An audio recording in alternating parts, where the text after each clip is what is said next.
Good afternoon. My name is Jose Santiago. I'm the media manager here at the Glendale Police Department. We want to first start off by telling you all thank you for your coverage on this announcement today. It is a major announcement for us here at the Glendale Police Department. I want to start off by saying that there's a lot of mixed emotions with this particular announcement that we're having. We are happy, and at the same time, we're hopeful that we will be able to supply this family a little bit more closure. With that, I would like to tell you that Alicia Navarro has been located. She is, by all accounts, safe. She is, by all accounts, healthy, and she is, by all accounts, happy. She was located in a very small town in Montana near the Canadian border. We can tell you that she went to a local police department in that area. She identified herself as Alicia Navarro, and at that point, our officers went into investigation mode. We conducted several types of interviews, and not only through those interviews, but through the help of Alicia's family themselves, we are confident that the person that we are talking with and are dealing with is indeed Alicia Navarro. I can't even begin to express to you all the pride that I personally have in the men and women here at our police department. Since her discovery, our men and women here have been working tirelessly around the clock to not only bring closure to this family, but to make sure that Alicia gets everything that she possibly needs. I'm also going to bring up Lieutenant Scott Waite. It's his team that has been leading this investigation. He will have a few words. Thank you, Jose. Again, Lieutenant Scott Waite, Glendale Police Department. I don't think you could put enough words in the joy that we feel knowing earlier this week when we received a call that Alicia Navarro had identified herself to police officers in Montana. Not only the relief and joy for us, for Alicia, for her family, and for our community. There hasn't been, I think, anybody that hasn't known this investigation that hasn't put themselves in the same spot as Alicia, her family, and the emotions that they must be going through, not only back in 2019 when this occurred, but in the last few days. With that, we want you to know that we are continuing to investigate. We immediately responded to the area, and with the help of the United States Marshal Service, as well as the FBI, we've been able to continue this investigation, to make contact with Alicia, to reunite her with her family, and only begin to put together the puzzle, which is her disappearance and her returning. I would ask patience, not only for us as law enforcement in this investigation, but patience for Alicia and for her family. We can only imagine what she's going through mentally, emotionally, as well as her family. And as much as we'd like to say this is the end, we know this is probably only the beginning of where this investigation will go, and that we will continue to work with our state, local, federal partners, and even across state lines to make sure that Alicia has everything that she needs, that she's taken care of, that her family is getting the help that they need, and that most importantly, that this investigation is completed thoroughly and done correctly. Thank you.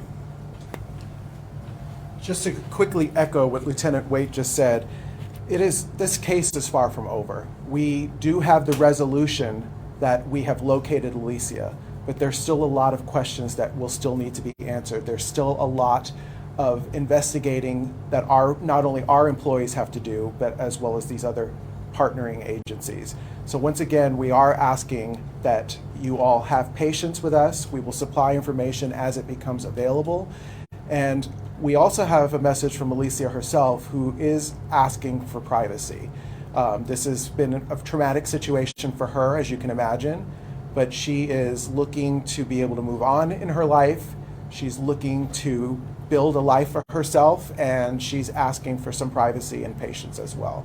With that, we will open the floor to questions. Was she with anyone?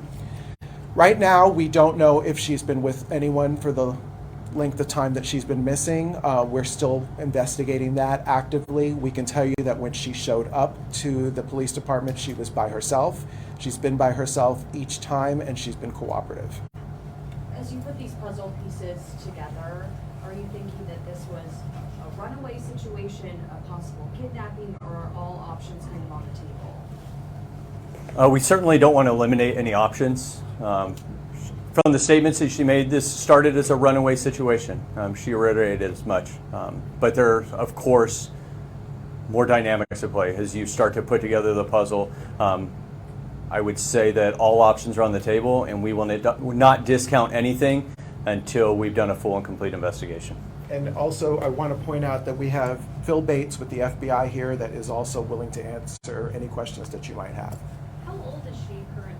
She 14 at the time? She was 14 at the time. She is getting ready to turn 19, so she's currently 18 years old. She went missing in the middle of September of 2019, and her birthday was a couple of days after she went missing. How did she get to Montana? We don't know yet. That's certainly part of the investigation and answers that we're hoping to get from Alicia herself. I'm sorry, how old is she now? She is 18. She's getting ready to turn 19 in September. Did she show up to that police department alone? Was she with anyone at the time? Yeah, so when she came to the police department, she did come alone. As our detectives and as the local PD up there have talked with her and met with her, she's always been alone.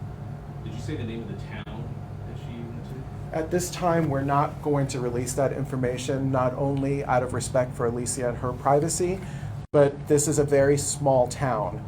We can tell you that it is close to the Canadian border. It's about 40 miles from the Canadian border in Montana, and they are working alongside us to help resolve all the questions that we have in this case. So out of respect for the investigation as well as the respect for Alicia's privacy, we're withholding that. Is anyone facing charges currently, or could anyone potentially face charges? I mean, there's always the potential that somebody could face charges. As this investigation unfolds and we get more clarification on what happened to her, that's certainly a possibility. But I can't say that there's anything imminent or pending at this time. You mentioned she turned herself into a police department. Would that be Montana? She was in Montana, and turning herself in is a strong statement. Sorry. She showed up to a police department. She identified herself as Alicia Navarro, and she basically asked for help to clear her off of a missing juvenile list. She, by all accounts, went on her own free will. She is not in any kind of trouble. She's not facing any kind of charges. She is not being held anywhere. She is coming and going at her own free will, and she has been extremely cooperative with not only our folks, but our federal partners as well. Does she want to come back to Arizona?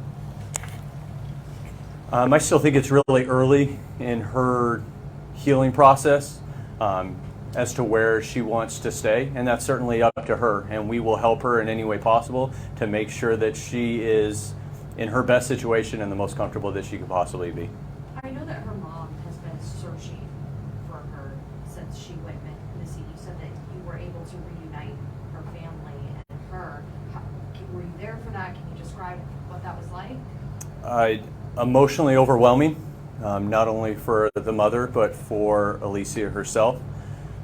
With respect to the family, I'm not going to go into specifics on how that reunification was done, but I can say for everybody involved, including the detectives, it was extremely overwhelming. Which family members were there for that reunification? The first notification was to her mother, and that was the first notification and I would say reunification that's happened. Did the investigation ever indicate Montana? So throughout the last few years, there's been a lot of tips, leads, citizen upon citizen who's wanted to help with this investigation. And I can tell you that each tip and lead were looked into. As to specifics, where there were any in Montana, I would have to look back and see. But I know that there are some that spanned across all parts of this country. I know it's early, but like, was she staying with a friend in Montana? Where was We she? just don't know the answer to that question right now. Right now, those are some of the questions that we have. She's overwhelmed. She's overwhelmed. She realizes that there's been a lot of attention on this case. She is very knowledgeable as far as that's concerned. Right now, her priority is to work with us. She wanted to talk to her mom, and she wanted to make sure her mother knew she was okay, and we're taking it day by day, step by step with her. It's important to tag along to what Lieutenant Waite just said. With this case, there were literally thousands of tips that would come in on this case. This has been going on for nearly 4 years now, and every one of those tips, every one of those possibilities were looked into, investigated, and we're just happy to say that she did indeed come forward, and we feel very strongly that this is Alicia. I know she had left a note before she left. Do we know that, or can we confirm that she did indeed leave her house voluntarily? From every indication that she's given us, and again, it's very early in the investigation, and I need to stress again patience and that it is early, but every indication she's given us so far is that she willfully left her home, her own free will and choice. Now, the dynamics surrounding that decision are obviously something that we're looking into. I know we have an FBI representative here. I don't know if he wants to share his role in all of this. And this is Phil Bates.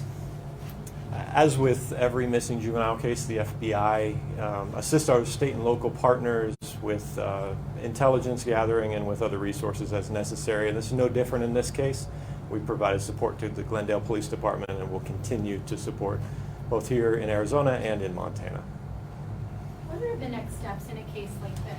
Obviously, she's safe and happy and healthy.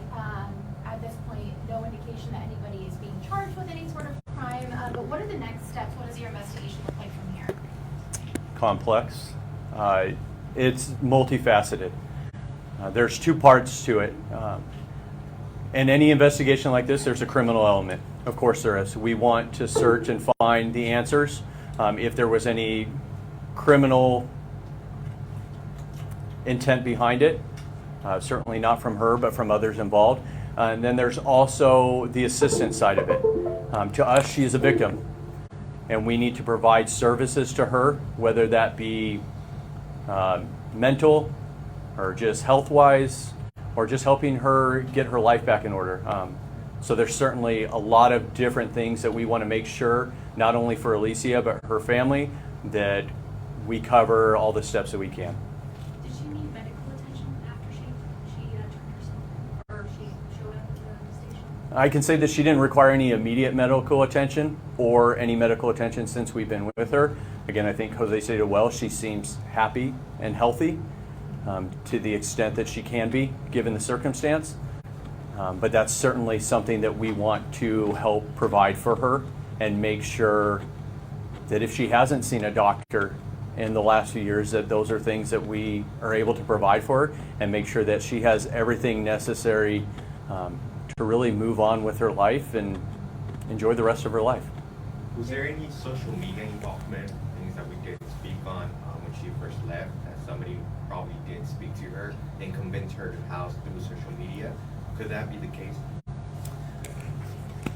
So that's part of any investigation. That was obviously part of the initial investigation. The family was very supportive and cooperative in providing whatever information that they had as to her, we'll call social media fingerprint, and what she was using.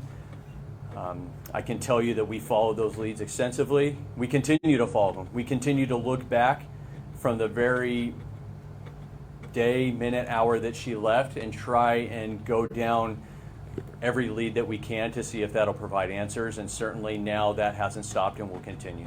Any inclination of why now? And a lot of these cases don't turn out like this, so can you tell us your reaction as well? I think for Alicia is that she felt like now was the time that whether it's emotionally, mentally, that she wants to take the next steps in her life. She's expressed a desire to move forward in life and do the things that a normal, healthy adult would do. And we certainly want to help her get those. So I can't say that there's any single triggering moment, I think there's probably been a long progression for her in the journey that she's taken, and we are more than happy, ready and willing to help her through the rest of her path. Is Alicia still in Montana? I'm sorry if you mentioned that already or not. Yes, she is still there with the local police up there, with our investigators, and we are continuing to help her in whatever way we can.